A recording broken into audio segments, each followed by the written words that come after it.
He had enough hours, over 300 hours, enough to be a flight instructor. Biederman says that he was very good at the autopilot, very competent at the autopilot. Now, the reason we're discussing these is, I want you to keep the issue of suicide in the back of your mind. Somebody on that plane committed suicide, and of course, you may have figured out I'm going to suggest it was a flight instructor who committed suicide.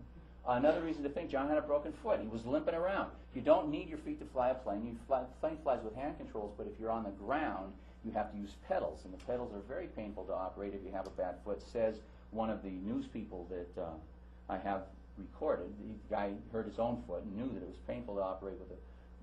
But it's not a hazard, it's an inconvenience. But if you're a millionaire, what do you buy with your money besides convenience? Well, geez, if you don't buy convenience, what are you using your millions of dollars for? Other reasons to think there was a flight instructor on the plane. There was a thick haze in New York. There was not a thick haze at Martha's Vineyard, but there was a thick haze in New York. There had been such a thick haze on the previous 5 of 8 flights that it would have been illegal for John to fly without somebody on that plane who had a instrument license. Now, John had passed the written for getting an instrument license. He had passed the performance for getting an instrument license, but he didn't have an instrument license.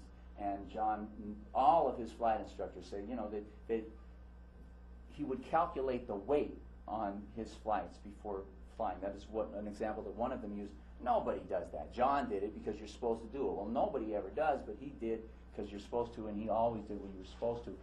It would have been, I want to say unconscionable, it would have been careless and disregarding the rules for him to take off in that haze, knowing that he was more than likely going to encounter conditions that would require a flight instructor. And 5, John had passed the written, he had passed the performance, and he needed to log hours flying next to a flight instructor in order to get his instrument license. There's 5 reasons, and here's my favorite, Lee Harvey Oswald. Other reasons to think that there was a flight instructor on the plane, that is to say, and John, I think, no, it was Peter talked about it, this issue I'm going to raise. Oswald was arrested based upon a description that went out over the police radio, but nobody knows where that, and 20 police descend on the theater and arrest him. But where did the description come from? And the fabrication, the obvious fabrication, the obvious, I mean absolutely necessary, logically necessary fabrication of Oswald's description, and then it's putting out of this description on the police radio, I think, is clear, solid, and important evidence of a conspiracy, right? It's evidence. The fact that this description went out when nobody could possibly have been supplying, nobody could possibly have described the height of the shooter from a 6th-floor window, is clear and important evidence. I have a question about that. Wasn't he,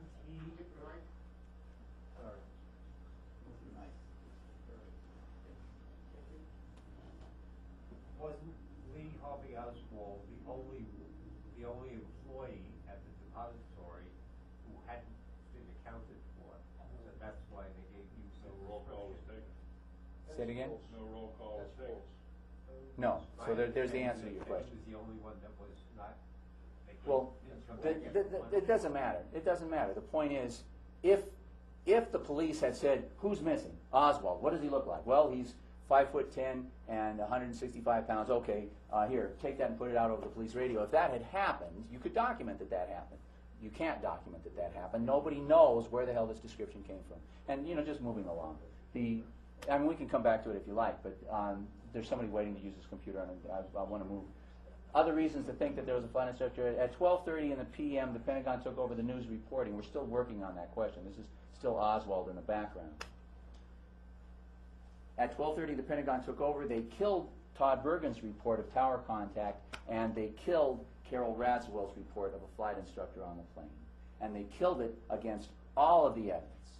There is not a shred of evidence to support the statement that there was no flight instructor on the plane. In fact, the percentage of bodies recovered from ocean crashes is about 20%.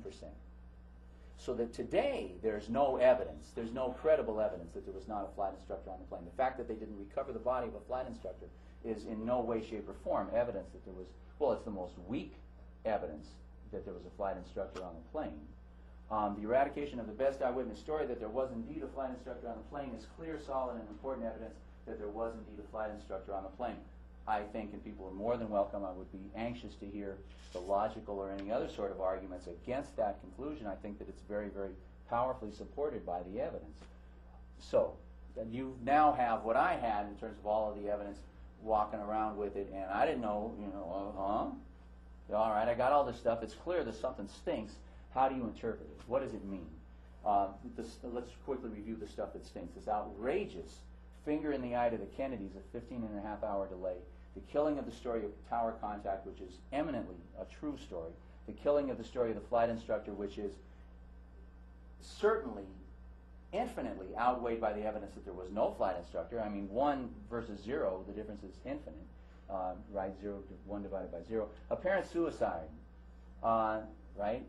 Two pieces of evidence for that: the radar and the fuel control valve, and the Egyptian Air 990 coincidence. How are we going to explain that? Well, let's take them one at a time. Killing of the story of the flight instructor. How are we going to deal with that? Well, the obvious conclusion, I think, is that there was a flight instructor on the plane. If those guys are telling us that there wasn't, without any evidence to support it, in contravention of all of the evidence, that means to me, that's solid evidence. There was a flight instructor on the plane, and if there was I have a problem with that. okay. I'm not trying to give you a hard No. time. You're welcome to give me a hard time. You maybe want to let me finish and then give me a hard time. Just the only thing that I can Go ahead. Make it. I'm not going to answer until I finish, and then I'll answer. The only thing that I can see is that there's no proof that there was an instructor. Just because Lee Raswell and the other individual stated that there was, doesn't mean that there was one. Maybe he told them there was a flight instructor to calm their fears that he was flying prematurely with an injury or whatever. Okay. But, we have no proof that there was. Well, they're him telling them. I'm going to. We'll get back to this at your pleasure. I'm going to quickly say there's no proof that the Earth goes around the sun. There's no proof that there was a Big Bang. There's no proof of evolution. That everything that we know in terms of science, practically, some of it's based on slimmer evidence than this, I think. But let's go on. My conclusion is that the flight instructor committed suicide, and now we can address the issue of the 15-and-a-half-hour delay.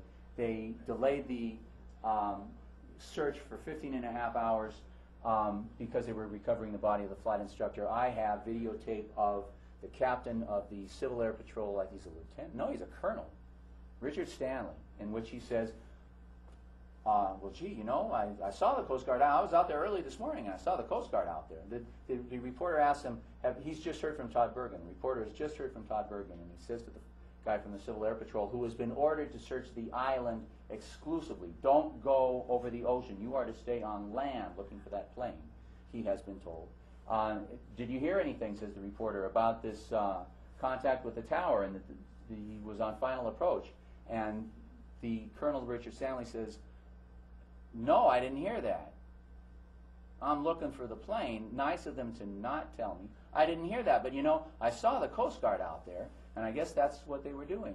That's what they were doing out there on the approaches. Well, the Coast Guard says it wasn't them. The Coast Guard says they didn't go there until 1:30 in the afternoon. Richard Stanley says he saw helicopters out there, or whatever. He thought they were the Coast Guard. I think he said helicopters. I'm rather certain. In any case, it's on the video. His exact words. Somebody was out there, and it's unaccounted for, right? There's no way to account for who it was that Richard Stanley saw out searching the approaches to Martha's Vineyard. And I would suggest that they recover the body of the flight instructor, so that, if that's how you kill him, you have a Manchurian candidate, and I won't talk about this until I return the computer. We can talk about hypnotism and Manchurian candidates. It's very, very eminently clear to me that this is the easiest thing to do. So you get some guy, you get him on the plane, you crash the plane, and you recover the body. How can anybody ever figure out how you killed John Kennedy? If you got the body of the flight instructor, they can never figure it out. And then the Egypt Air 990 coincidence, well, that Egypt Air 990 flight had the cream of the Egyptian military on it. And my suggestion is that the guys who programmed John Kennedy's flight instructor were then rewarded by getting to program the pilot on Egypt Air 990 and wipe out the cream of the Egyptian military. Now, you can ask yourself if you care to, who might want to do that. I don't want to dwell on it, please, today. In any case, that's my conclusion, is that the pilots on both planes were Manchurian candidates, that they had been programmed to commit suicide by the same people in exactly the same fashion, which included turning off the fuel control valve in Egypt Air 990 in a giant jet. It killed the engines instantly, and it's much more effective than it is in John's little plane. But